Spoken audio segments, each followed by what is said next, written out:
It's Friday, 4 p.m. You are on a call with your American client. They spend 10 minutes explaining a new feature. You understood maybe 80% of it. Then they say, "Does that make sense? Any questions?" And you say, "No, all good." That moment, not your English, not your code, not your time zone, is the number one mistake in international remote work. Three words that cost more careers than bad code. I am Gui. I am a ServiceNow architect from Brazil, and for the last few years, I've lived on both sides of this exact cow. I work in West clients every week, and I run a consultancy that places Latin American engineers into American teams. So I've seen this mistake from the engineers sit and from the clients sit. This is for you if you work across cultures, developer, consultant, designer, PM, or if you're managing a distributed team. In the next few minutes, the data behind the mistake, the psychology behind it, and one simple fix borrowed from aviation. One protocol, three phrases. You will be able to use them on your very next call. The first mistake, treating silence as safe. Assuming a quick yes or no pushback means agreement and understanding. It has two phases, and you've probably lived at least one. Phase one, if you are the international professional, you stay quiet on calls, not because you have nothing to say. The real reason, you can find a way to say something. Americans talk fast, they don't pause, and interrupting feels rude. And saying, I don't understand, or no, that the line is impossible, that feel dangerous. You think, if I push back, they will find someone who doesn't. So yes becomes your survival strategy. Phase two, if you are the manager, you run the stand up. Everyone nods, nobody raises a problem, and you walk away thinking the project's on track. You just hit what people call the yes wall. Here's a real one. And offshore team told their US manager, yes, we are working on it. The morning stand up every single day for a month. When the code finally arrived, it broke on the first tap. Nothing had been tested. Nobody had flagged a blocker. The manager wasn't angry about the bugs. He was angry about the 1 month of yes. And here's the part that showed what were you if you are the engineer in that story. When this happens, the manager doesn't conclude, we have a communication problem. He concludes, offshore doesn't work. Careers end over this. Contracts end over this. So, why does this happen? The best framework I've found is Erin Meyer, the culture map. She maps culture on 8 scales, and two of them explain almost everything here. Scale 1, communicating. Low context versus high context. In low context cultures, good communication is explicit. You say exactly what you mean. The US is literally the lowest context culture in the world. In high context cultures, Brazil, India, China, Japan, meaning lives between the lines. And the listener is responsible for reading it. So when an American asks any questions, they expect if there's a problem, you will say it.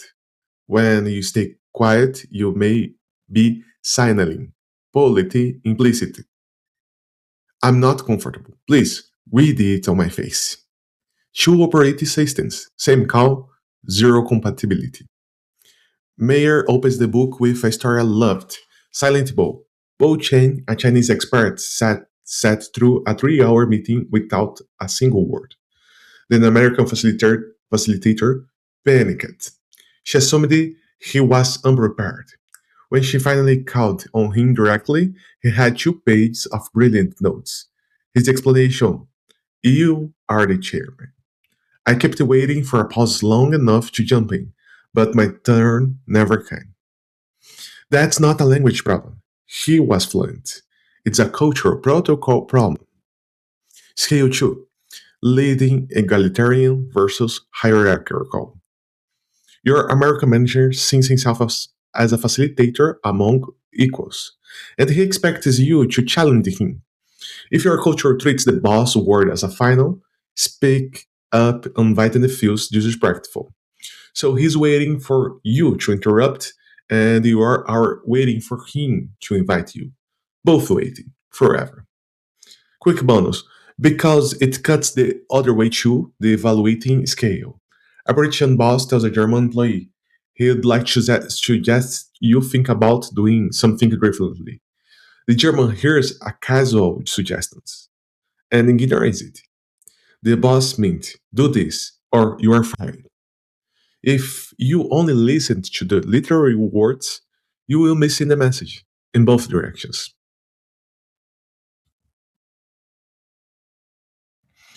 So, is this just an awkward meetings problem? No, the numbers are brutal. The Economist Intelligence Unit found 44% of executives cite miscommunication as a leading cause of project delays and failures. A 2025 study put the language related friction in up to 60% of global teams. Industry data suggests 68% of cross-cultural projects underperform. And ineffective communication costs US business an estimated $2 trillion a year, 9 to $30,000 per employee. But here's the cost nobody puts in a report. If you are in the if you are the quiet engineer, you become invisible.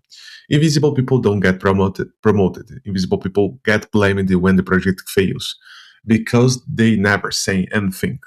And when layoffs come, invisible people go first. Some professionals literally turn down promotions because they are afraid of speaking in meetings.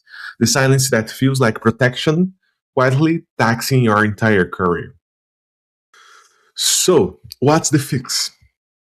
You don't need to memorize 8 cultural scales. You need one protocol that pilots and surgeons have used for decades: closed loop communication. In aviation, when the tower says descend to 5,000 feet, the pilot doesn't say okay. The pilot reads it back, descending to 5,000. If the read back is wrong, the tower cuts it before the plane hits at the wrong altitude. Same in surgery. Instruction, read back, confirmation. Loop closed. The rule for international remote work. After every important message, the receiver plays it back in their own words, not the yes understand. A real playback. What I'm going to do, why, and by when. This is the exactly what Erin Meyer prescribes. Her words. Multicultural things need low context processes. And the beauty of it, nobody has to be a culture expert. Nobody needs perfect English and nobody has to confess. I didn't understand. The protocol does the work. It removes the ambiguity of silence for everyone automatically. I run it at 3 levels. One, on the call. Recap out loud and rotate who does it. So it's a team habit, not a punishment. 2. Before hanging up, someone summarize next steps, who does that what, and by when. And 3. In the channel, a write and recap after every key call. 5 lines, what we decided, why, honors, deadlines, open risks. Now, I know what some of you are thinking. If I keep repeating things back, won't I look junior, insecure? The opposite. Pilots read back instructions. Surgeons read back instructions. The most senior people in the highest stakes professions on earth close loops obsessively because they are senior. My experience in placing Latin American engineers into US teams, the ones who play back, flag risks, and write recaps are the ones clients fight to keep. Playback doesn't make you look junior, it makes you look like the only adult in the room. So, if you are the engineer and the cowbird, before we wrap, let me play this back so I built exactly what you need. We are doing X because Y by Z.